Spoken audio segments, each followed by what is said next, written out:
गांव में ऐसी सूखा की हालत हो गई थी कि हर तरफ मायूसी फैल गई थी। ऐसा लगने लगा था कि अब वहीं रुकना ठीक नहीं रहेगा, कोई रोजी कोई रोजगार चाहिए था। अर्जुन ने भी काम की तलाश में अपने गांव को छोड़ने का निश्चय कर लिया। पैदल चलते चलते वह सोनवर्षी नाम के एक पड़ोसी गांव तक पहुंच गया। सोनवर्षी में उसके रहने का ठिकाना नहीं था और न ही पास में ही कोई काम दिखा। चलते चलते वह एक बड़े जमींदार रामलाल साहू के खेत के पास आ गया। नमस्ते भैया, मैं अर्जुन दूसरे गांव से आया हूँ। हमारे गांव में सूखा पड़ा हुआ है, खेतों में पानी नहीं, फसलें सूख रही हैं। अगर आपके यहाँ मुझे कोई काम मिल जाए तो बहुत कृपा होगी। अर्जुन ने हाथ जोड़कर कहा। रामलाल साहू ने उसकी हालत देखी, थोड़ी देर उसे ऊपर नीचे नापा और बोला, तुम्हारी हालत तो सही में दयनीय है। वैसे मेरे पास काम तो है, पर लगता नहीं तुम वह कर पाओगे। साहू जी चिंता मत कीजिए, जो भी काम देंगे मैं पूरी ईमानदारी और मेहनत से करूँगा, अर्जुन ने विनती की। रामलाल ने मुस्कुराकर कहा, अच्छा तो सुनो, मेरे यहाँ 45 गाय और 55 भैंस हैं। तुम्हें रोज उनका गोबर साफ करना होगा, सुबह शाम चारा और पानी देना होगा। महीने के अंत में तुम्हें 250 रुपए वेतन मिलेगा और 2 वक्त का खाना हमारी तरफ से मुफ्त रहेगा। क्या करोगे? अर्जुन ने सोचा, इतने जानवर संभालना आसान नहीं, पर काम और 2 वक्त का खाना मिलने से उसकी रोजी रोटी हो जाएगी। ठीक है साहू जी, मैं ये काम कर लूँगा, पर एक विनती है, क्या मैं गौशाला में ही रह सकता हूँ? मेरा गांव दूर है और यहाँ रहने को कोई जगह नहीं। रामलाल साहू ने थोड़ी देर सोचकर कहा, ठीक है अर्जुन, तुम गौशाला में ही रहो। अर्जुन बेहद खुश हुआ और काम पर लग गया। दिनचर्या सख्त थी, सुबह जल्दी उठना, जानवरों का गोबर हटाना, चारा देना, पानी देना और साफ सफाई रखना। अर्जुन ने हर काम पूरी लगन और ईमानदारी से किया। उसकी मेहनत का असर दिखने लगा, गायों का दूध साफ और ज्यादा आने लगा।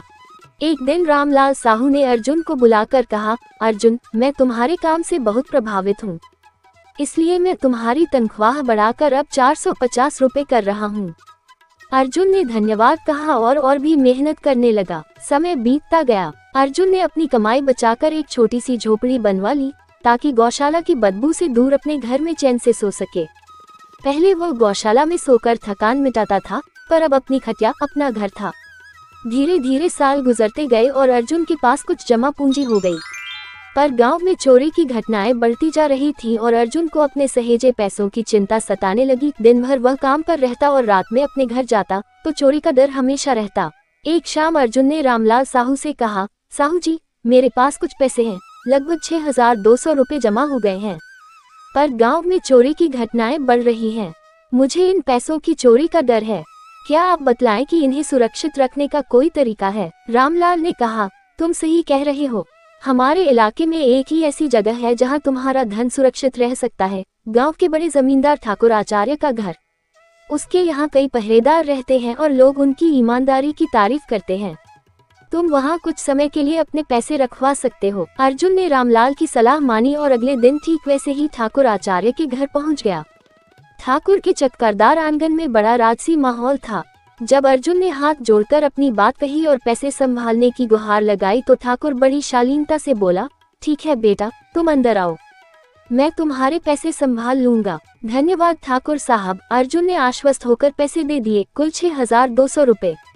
ठाकुर ने मुस्कुराकर कहा, तुम निश्चिंत हो जाओ, तुम्हारे पैसे मेरे पास सुरक्षित रहेंगे। 2 साल गुजर गए। अर्जुन ने अपने काम में और मेहनत की और बचत बढ़ाई। फिर उसने सोचा, अब अपनी जमीन खरीदकर कुछ कमाई को स्थायी बनाना चाहिए। उसने फैसला किया कि वह अपने जमा पैसों के साथ ठाकुर से अपने पैसे वापस ले लेगा और जमीन के लिए जमा करेगा। एक दिन वह ठाकुर के पास गया और बोला, ठाकुर साहब, मैंने आपको पहले पैसे दिए थे, कुल 6200 रुपए, आज मुझे वे वापस चाहिए ताकि मैं जमीन खरीद सकूं। ठाकुर आचार्य ने धीरे से कहा, अच्छी बात है बेटा, पर क्या तुम्हारे पास कोई लिखित दस्तावेज है?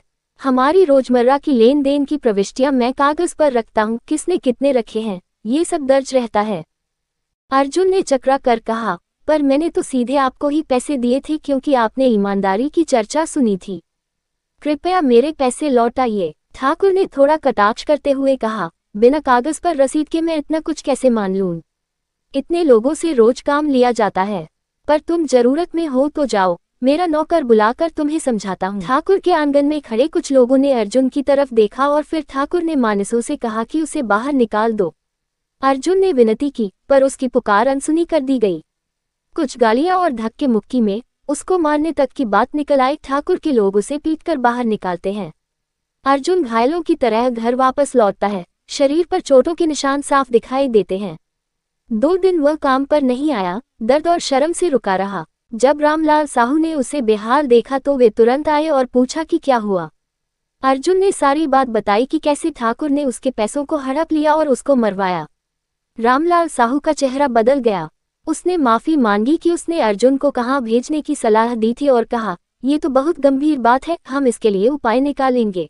रामलाल ने एक योजना बनाई। अगले दिन वह एक बड़ा सूटकेस लेकर सीधे ठाकुर आचार्य के घर गया, पर यह सूटकेस सिर्फ दिखावा था। रामलाल ने बड़ी धूम से बताया कि वह कुछ महीनों के व्यापार के लिए गांव से बाहर जा रहा है और इतना बड़ा माल उसके पास है कि वह उसे सुरक्षित रखने के लिए ठाकुर पर ही निर्भर है।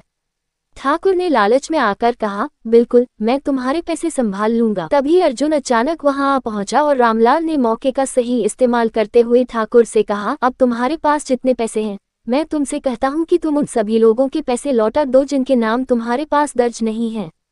ठाकुर कुछ झिझका। तभी रामलाल के नौकरों ने वहां हलचल मचाए और ठाकुर के सामने मजबूरी की स्थिति बनाई। रामलाल ने बड़े अंदाज में कहा कि अन्यथा वह गांव वालों को इस मामले से अवगत करा देगा और ठाकुर की साख चौपट हो जाएगी। बाहरी दबाव और रामलाल की चाल के कारण ठाकुर ने अर्जुन के सारे पैसे खोल कर लौटाए। 6200 रुपये नए सिरे से अर्जुन की हथेली में आए। ठाकुर ने शर्मिंदा होकर माफी मांगी और अपने नौकरों को सख्त हिदायत दी कि ऐसा न दोहराया जाए। अर्जुन बिना कुछ कहे अपने पैसे लेकर चला गया।